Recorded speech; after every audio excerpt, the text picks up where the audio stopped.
What is up, everybody? Welcome back to another MMA video. Today, we got a ratings update, not a rankings update.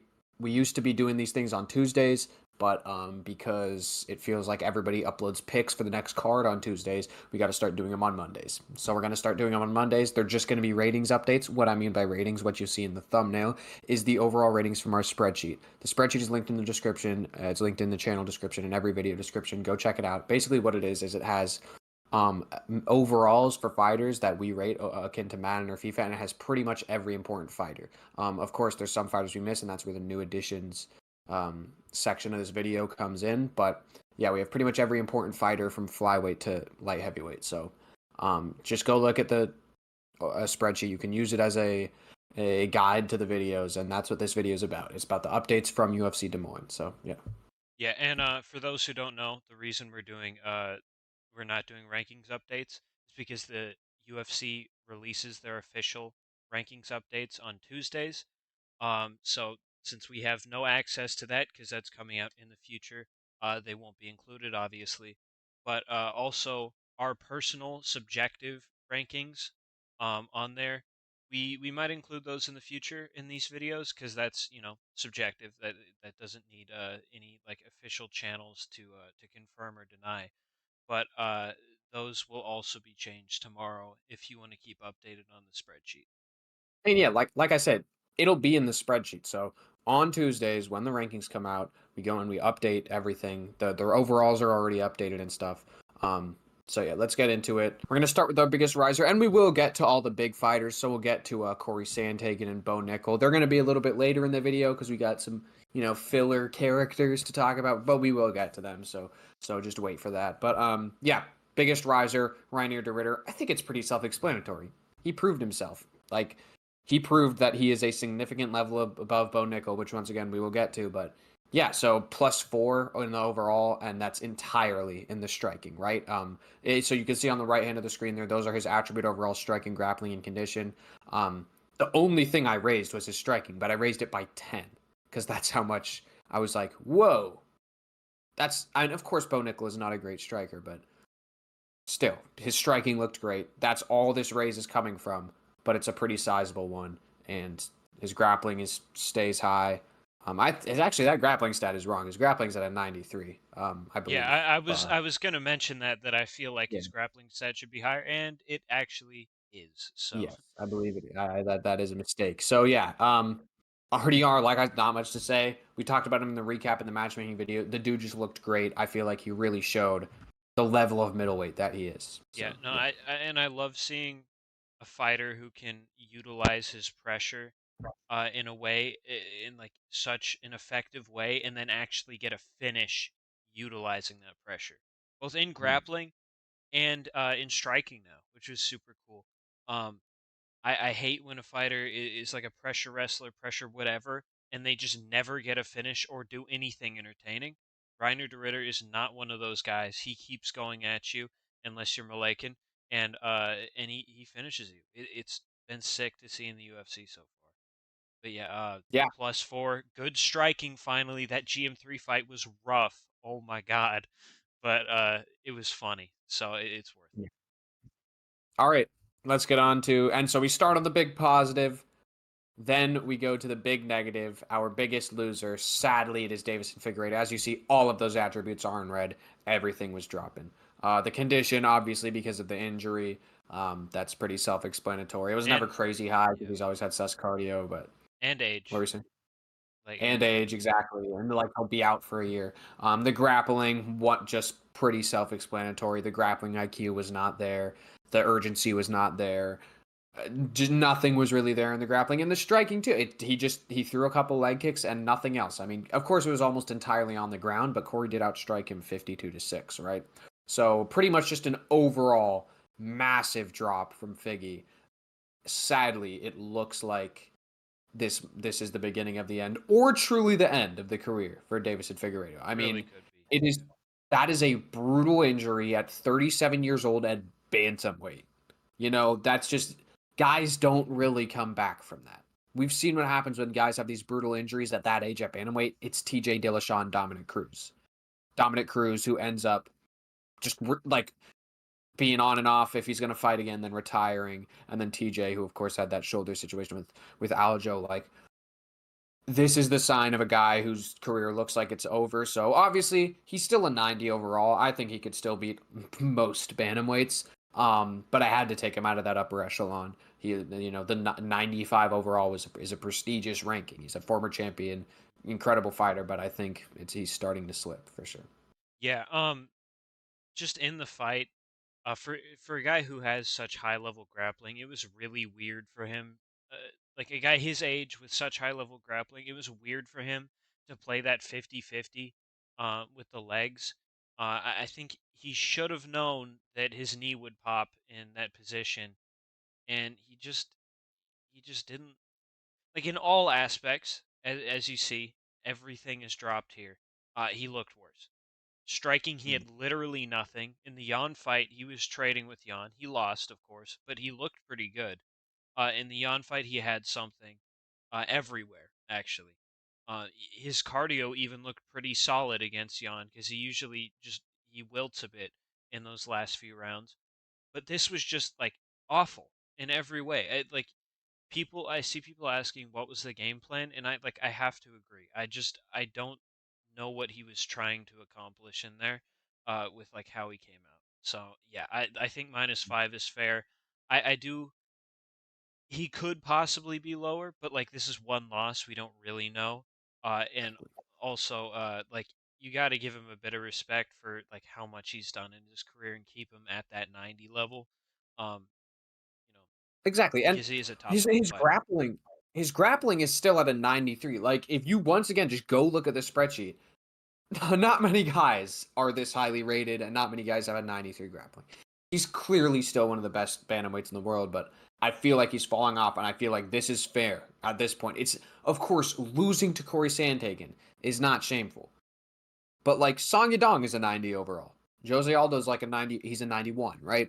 That's the level we're talking about. Where I used to have him a little higher than that. So that's all. All right, we're gonna get on to some new additions. We only have two for this card, and even one of them isn't really a new addition. So let's get through Quang Lee real quick. Not much to say. It's just usually when a guy gets their first win in the UFC and it's actually impressive, like for Torres Finney, we didn't add him because who fucking cares? But for Quang Lee, really impressive win over Gaston Bolaños, saving his UFC contract. He was 0-2. He saved his UFC career there with it was really a great win. So yeah, I added him. I mean, he's a pretty all right fighter. As you can see, the stats there are all kind of just pretty much the same. He's a decent fighter. He's a solid low level bantamweight who I can see improving. Yeah, I mean, I agree.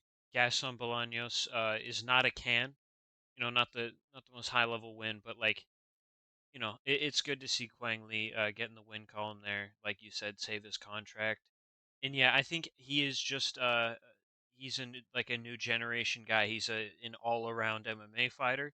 He's not especially good at any one thing, but he's solid overall, as you can see with his stat spread and stuff like that. But yeah, on to our other guy here. Yeah, Mason. Yeah, Mason Jones. And yeah, like I said, this is a re-add. Mason Jones was in the UFC, should have never got cut. He's back. Like he never left, really, right? 80 overall. Just he's a really good striker. He clearly has the grappling in his back pocket when he needs to. Like we saw that here. Has good conditioning. His cardio lasts. He's a blockhead legend. Yeah, it's pretty self-explanatory. Mason Jones is a really good lightweight. And once again, go look at the spreadsheet, look at the guys around his rating before you say he should be higher or he should be, you know what I mean? Look at the guys around his rating so you could see the way we think about the division. I can't think of an 80 overall lightweight off the top of my head, but like I think like Zellhuber is like an 80, 81 or something. Ribovics is like an Is 82. Evan Elder at 80 now? Evan Elder's at a 77, I Oh, believe. okay. Elder's, A little lower. yeah. You could once again double check that. But but yeah, that's the type of, and it's really good. If he gets a couple more, wins over, guys who aren't 40 and guys who can grapple, maybe I'll lower him or maybe I'll up him a little bit more. But that's what I think Mason Jones is at right now. Yeah, I don't have much to say about Mason Jones. That sleeve he has on his right arm is sick. Probably like a 90 overall for tattoos. But Absolutely. yeah. but nothing like to And yeah, say about his actual fighting. It's totally and like I crazy. said, those are our only new additions. We're gonna get through some minor changes before we talk about basically guys who didn't change but didn't change in a significant way. It'll make sense. You'll see. Anyways, let's get through these minor changes. Let's first start with the negatives. Ponzinibbio. I don't feel like we really need to talk about it. He's just slipping, getting worse and worse and worse. That chin is getting, as you can see, full board stat lower. Um, the chin's getting worse. The athleticism is getting worse. Everything's just getting worse. -3-1. You might think it's a little harsh for this fight, but it's kind of residual. I've kind of, been like, should I lower Ponzi? Should I not lower Ponzi? The Salikov fight was terrible, but the Carlston Harris fight was great. It's like, and I'm at this point where I'm like, I think it's time to just lower him a good chunk. I don't see him shooting past the 74 overall mark Yeah, anytime soon. he's yeah, he's just old as fuck, and it's terrible to say that, but age is not friendly to fighters, and it's definitely not friendly to Ponzinibbio. I mean, he got slumped, and the way he got up, it was just sad. Like stuff like that, you can kind of tell they're a bit over the hill, which sounds like really mean. And I don't mean to be like that because I do really like Ponzi, and so does like everybody. But like, I mean, you can tell when it's time for a fighter, and I think this is about it for him. 74 Absolutely. is still really good, especially for his age and like considering all his circumstances with his career. But like, if he keeps losing, he's just gonna be dropping more and more. Yeah. I mean, if you look at some of the other guys in his position, like Court McGee is like a 65, Alex Morono's like a 69 or something. Like the middleweight Bruno Silva is like a 68. Like this is good for a guy with as much mileage as Ponzi has. But anyway, let's get on to Montel Jackson. This is one where I'm definitely hoping I can reverse the change and maybe even get him above 85, which he was previously at. But and this is actually a weird one anyways. As you can see at the bottom there, I raised his grappling stat just by one. It was at an 84. I raised it to an 85, but it looked good. His grappling looked good, but his striking did not. The first two rounds, his striking was just not there. Of course, the third round, he kind of turned it on and ended up winning that round pretty dominantly.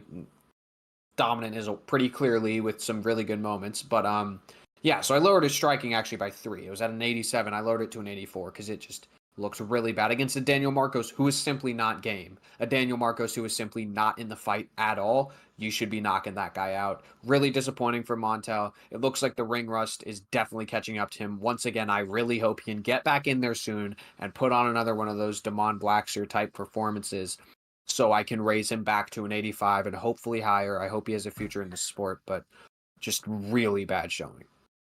Yeah, I mean, like the word disappointing sums it up very well. It was just a rough day for Montel Jackson, and like it's just not what we see from him. Like that's when I tune into a Montel Jackson fight, I want to see some dude getting like smoked, knocked down, something. He has like a ridiculous knockdown rate. I think the most in bantamweight history, or like bantamweight right now. Some like he has a knockdown stat currently. All I'm saying, like this dude, he has some pop, and his striking's usually way better than this. Like Mhm.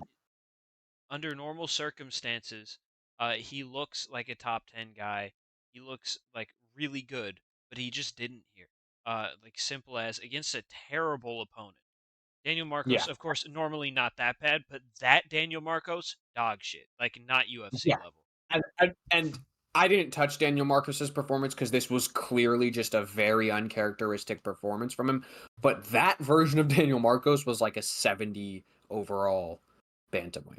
I mean, that was a rough performance. And once again, we do these ratings scaled off the division. So a 70 overall bantamweight is very different from a 70 overall middleweight. So keep that in mind when we say that type of stuff. Um, all right, more minor changes. Man of the hour, Corey Sandhagen. Let's get through Surrey City first because I know Corey, but let's get through Surrey City first. There's not much to talk about. He just showed improvements in cardio and improvements in his grappling. Not improvements in entertainment though. Like The opposite of improvements in Yeah. entertainment, but he showed improvements in his grappling and improvements in his Regression. cardio. Regression in entertainment. Yes, regression. But yeah, so I raised his grappling up by 3 and his cardio up by 1, or his condition up by 1, which is all from the cardio, and that ended up getting him to 75. Bantamweight on the rise, skill wise, not entertainment wise, sadly. And then Corey, this is kind of just a return to form for Corey. I had him at a 93 due to his last 4 fights. So where the violence has been gone, the mean intent has been gone, everything that like made Corey Sandhagen was gone. He was obviously still a technically brilliant fighter, but I had him at a 93. This showed a return to form against a poor Figgy, but still. I had to raise him up, as you can see, across the board. Stats got raised up. The striking got raised up by, I believe, 1. The grappling got raised up by, I believe, 2, and the condition got raised up by, I believe, 1 or 2. Just slight incremental gains, returning back to the Corey Sandhagen of old. Yeah, we don't have a fight IQ stat listed here. Isn't that something on the like the sub scores?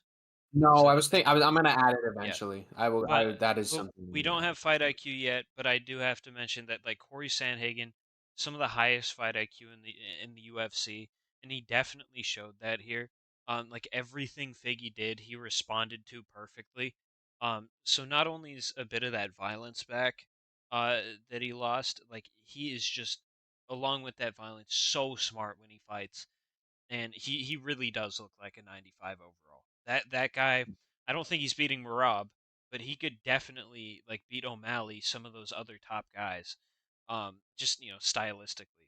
But if it was skill for skill, yeah, he'd shit on Marab, but that's sadly not how it Sadly works. not. Yeah, so, as of now, when you're looking through the spreadsheet, fight IQ is kind of just inferred because like I said, I don't have it in there, but like Brendan Allen without fight IQ would be like a 90 something overall for middleweight, but with fight IQ it drops him to, I believe what he's at is an 85 because his fight IQ is probably the worst I've ever seen at like a top 10 level. So, Yeah, no, I mean um, we watched that we watched the Brendan Allen Fluffy fight. I guess it yeah. was their second fight actually, but at Seattle, dude, he made so many stupid decisions in that fight. It was And that ridiculous. Imavov, because of how much I despise Imavov, that Imavov fight will always be one of the most enraging fights I've ever watched. But all right, let's get on to our final discussion of the video. Italian keeping it Peter, Yep. Bo Nickal. Basically, what this means is a fighter who didn't change, but unlike pretty much every other fighter on the card who didn't change, which is every other fighter that we didn't talk about, there is something significant about him not changing, specifically about him not improving. Because I don't jump the gun on prospects. I do, but not on this prospect. You can go and find some prospects in there where you might be like, why the hell is the rating this high? Don't worry about it. Those are the guys I really believe in. Shout out Felipe Lima, 85 overall at a fucking featherweight, dude. But yeah. So Bo, I never thought Bo Nickals some 99 overall, like fucking Brendan Schaub and Frank Amir and those guys and Jorge Masvidal said, right? I never thought that. I thought he's good. He has really good grappling. As you can see, 90 grappling is good, but it's not RDR's 93. It's not Fluffy's 93. It's not Duplessis' 95 or something. You know what I mean? Like, he's good. He's a good fighter. He's not that good, clearly, because he got rolled. I mean, look at the stats across the board. Like I said, none of them changed. I didn't change anything. That's the point of this, is I didn't change anything because he didn't improve. He didn't show me anything that he was better than what I thought he was. At 80 overall, he's a good middleweight. That's about it. Yeah. And I don't know. Like, yes, the, kind of in reaction to like how the MMA community's been talking about him after this. Like, yes, it was completely stupid of him to like say he's gonna smoke Kamza and stuff like that as an unproven middleweight with like 8 fights or whatever. But like he is still solid. His mouth got him in a spot that he shouldn't have been in. But Pause. yeah, pause. But holy shit. But uh, he's still solid. I mean, he beat like a ton of the the unranked. I don't know about gatekeepers, but like No, kind he of beat the riffraff. yeah. I mean, he He beat the beat the riff. riffraff of Yeah. middleweight. So Guys like Jamie Pickett and Val Woodburn, he absolutely walked through. Which, look, say what you want. There are guys who don't walk through Jamie Pickett and Val Woodburn, man. Straight up. like They're just Oban there aren't. Elliott, weirdly enough. Yeah, welterweight. Yeah, That but that was the whole. But yes, there are guys. Who else did he fight? There are guys who don't walk through Cody Brundage. Yes, Cody Brundage threw him once. But there are guys who don't just walk through Cody Brundage like that, which is crazy to say because it's Cody fucking Brundage, but that's middleweight. yeah, Once like again, we do it per division. An 80 overall at middleweight is not the same as an 80 overall at featherweight. yeah, Okay? Or at Mason Jones. What? that's what I'm getting at. He isn't losing to cans. He's clearly beating all of them. And Paul Craig at middleweight is okay. I think Bo Nickal will end up in the top 15, like the 12 to 15 range of guys who cycle out. Uh, that you see that a good amount. Just guys that cycle out, they get pushed up and then just leave because they're not active. It's that kind of thing. Like he's not a trash can, but he's also clearly not very good. Yeah. No, you know what this reminds me of like when an NFL draft pick goes like in the top of the first round and then he ends up being like good but not great, and so people kind of shit on him and act like he was like terrible. It's like, yeah, maybe they shouldn't have spent the first round pick on him, but he's still a solid player. That's what's kind of like with Bo Nickal. Like, yeah, the hype should have never been what it was, but he's a decent middleweight. I mean, like I said, 80 overall at middleweight is different than 80 overall at lightweight. Mason Jones is way better than Bo Nickal, but Mason Jones is a lightweight. Mason Jones has to fight dudes like Joel Alvarez and Mateusz Rebecki to get to the rank to get a shot at the rankings. You know what I mean? Bo Nickal gets a shot at gets ranked from beating Paul Craig. So just put that into perspective before you freak out seeing Bo Nickal at the same overall as a guy like Mason Jones or I don't know some other 80 overalls like I believe no no like Chepe. I think Chepe's an 81. Like dude, Chepe's way better than Bo Nickal. That's just how it is. So yeah. Yeah. Yeah, well, that's going to do it, guys, for that ratings update. I hope you enjoyed. Fuck. I hope you enjoyed. We got picks tomorrow, or I guess today, probably by the time this is uploaded. The picks for 315 will be uploaded pretty soon after this. We might have Milo for that, depending if he's free. I don't know. So it'll be a fun video, and yeah, that's pretty much it. Once again, spreadsheet in description. I would just recommend saving that shit or something and using it as a guide for our videos. Yeah, thank you for watching. I say this most weeks, but hopefully this next week should be more interesting with rankings and ratings. This one was Sweet. solid, but like I feel there's a bit more potential there with this one. Uh, UFC 315. So let's see. I mean, dude, Hopefully, without hopefully, some of the yeah, guys shitting the bed like Montel Jackson, this would have not been interesting at all. But we had guys like Montel just like totally shit the bed to give yeah, us a little more to talk about. yeah. So hopefully we have bed shitters and people who impress us. Uh, to make it a more interesting video. Hopefully JDM wins the title, stuff like that. But picks will be there tomorrow. Um, so do all the YouTube stuff, like, subscribe, all that. Have a good rest of your night, day, whenever.